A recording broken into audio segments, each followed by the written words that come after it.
Yeah, a little bit. I mean, is this the one I'm supposed to talk in? Okay. Yeah, a lot of trust, though, with Eric, our group, that they're going to do everything they can with their efforts and work really hard to make sure that we have, another good team. And we had a really good team last year. Specifically Vlad now, because obviously a name that's going to come up a lot. Just how do you feel about the rotation depth you have behind him? Obviously not having Shane, potentially not having Springs and Rasmussen. Yeah, I mean, look, we felt the rotation, when those guys got hurt, took a toll on us, but that also allowed some other people to really step up for us, and they did. We went out and acquired Aaron Savali. He did a nice job for us. Eflin was a rock star all season long.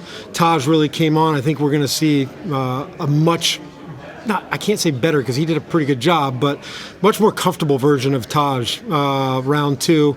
And then with Shane Boz coming back and being at full health should help. And then we'll have something to look forward to at some point during the season between Rass and Springs.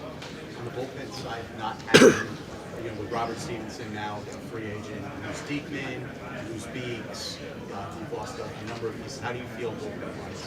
Well, it's still really early, but I feel like building out a bullpen has been a pretty, Eric and his group, they've been very strong in that regard. We've got plenty of options between Jason Adam and Pete Fairbanks. They've kind of been there, done that late innings, and then I think you work from there. But we like the groups that were coming in, and I'm sure there will be more discussions as this offseason unfolds.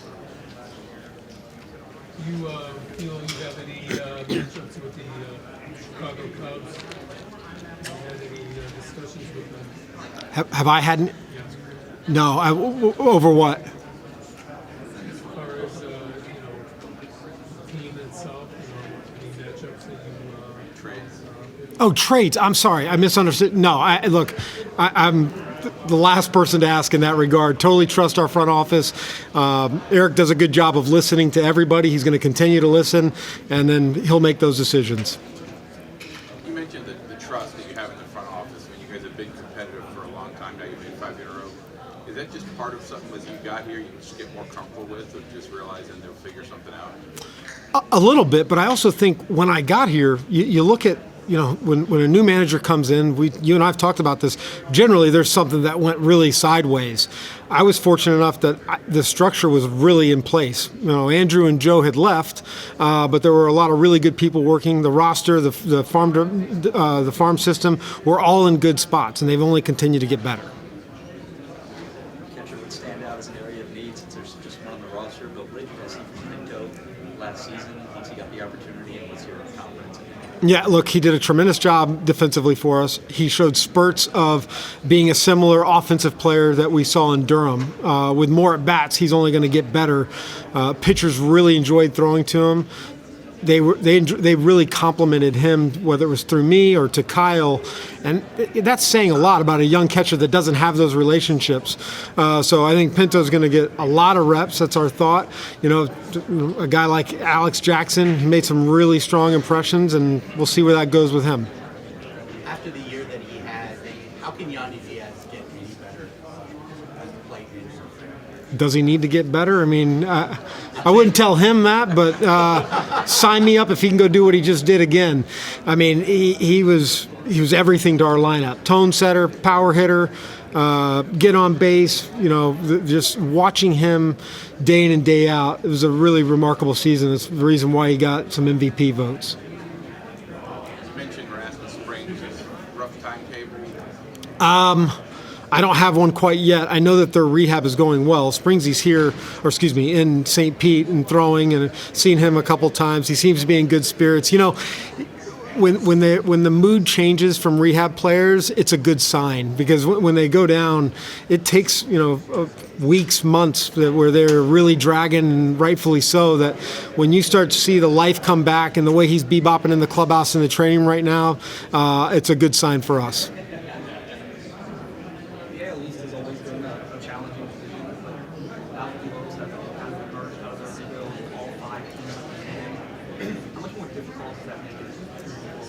Yeah, I mean, it makes it a lot more difficult. I mean, Baltimore, look, they were the best team in the division, and you don't think they're not going anywhere because of what you just said, the youth that they've built up, and they had a taste of success. So it is a difficult division. I still will say that I like the more even slated schedule where we're not playing 19 times. I think, what are we, 13, 14, whatever it is. So we'll take that. About Walls, is there any update on his status? He's doing good. I think our plan is to have him come to the Trop and stay in St. Pete right after the first of the year, so we can really, be hands-on with his rehab. Shoulders and elbows, there's a lot of reps in those. Hips, it's a little unique. Not that it hasn't happened, but to be able to have Joe Binge and our training staff daily with Walsey, I think will be a benefit, and he's pretty committed to wanting to be down here. You think it'll be close to being ready for the start? I do, yeah. I mean, it's still a little early to tell, but he's done really, really well so far. Coach, we've done a lot of these. I mean, you've been here so many years now. Is there a question you wish you were asking more? How'd it feel to win a World Series? Very good. Along those lines, I know after the season we did the post press conference that 2 days or 3 days after we lost, and everyone was frustrated. Nobody really had any answers yet. Just looking back. That's Jason's fault. That's a bad idea to do it 2 days after getting your butt kicked. 1 year you did it. Yeah. But just any further thoughts on the difference of being a really good team in the regular season and going out as you guys did kind of quietly?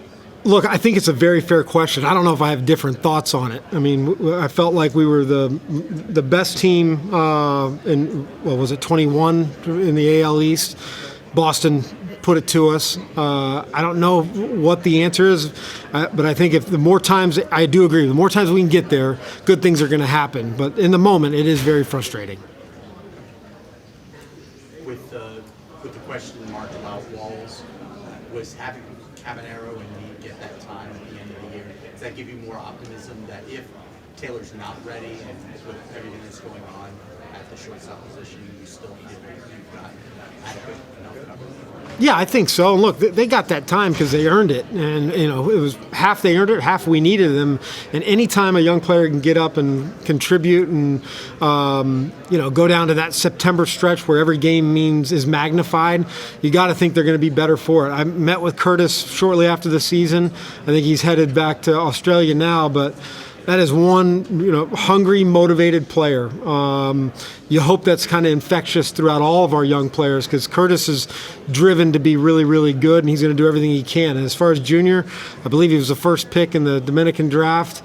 He's put together, at his age, he's doing a little bit better and holding his own. So a lot of excitement around him. Do you feel like this is your 10th winter meeting?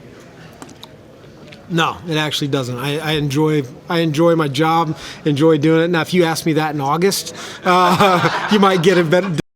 But at this point, we've had enough time to freshen up, so it's a pretty tremendous job. Kevin, you guys been in the playoffs last year. Red Sox have never done it. The whole concept of sustainability. Yeah. If you had to, what's the secret sauce? I mean, I know, if you had to boil down like one thing, if you were going to say it begins with this. Yeah. Well, the Red Sox have 04, 07, 13, and 18. I'll trade one of those for 5 years.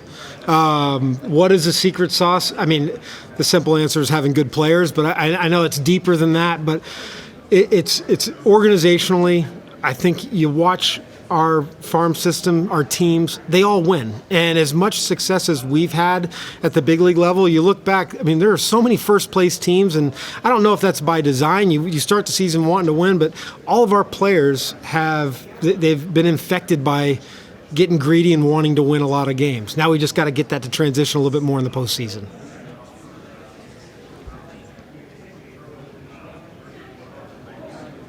Anything else? I have a question about Javi Guerra, okay. last two seasons. Yep. Pitching for your team. Yeah. Actually, he's going to Japan next season.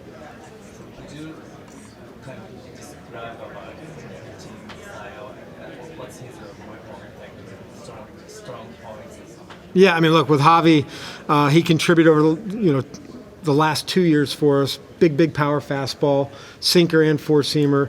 I still think there's more development there with him, but when he's right and gets the ball over the plate, it's a pretty nasty repertoire. I think that'll be good for Javi and wish him a lot of success. You mentioned the starters before. You maybe need a little depth as well. AAA. Yeah, I mean, yes, we've. Seems like every year we're talking about needing depth. And fortunately for us, we have had a lot of depth. This will be another year, given the guys between Mac, Rass, Springs, not being able to be with us right at the get-go. Shane Boz is in a good spot right now, but he hasn't pitched in a year and a half. So I know Eric is continuing to work on whether it's immediate starters for our club or people that we are confident can contribute throughout the course of the summer.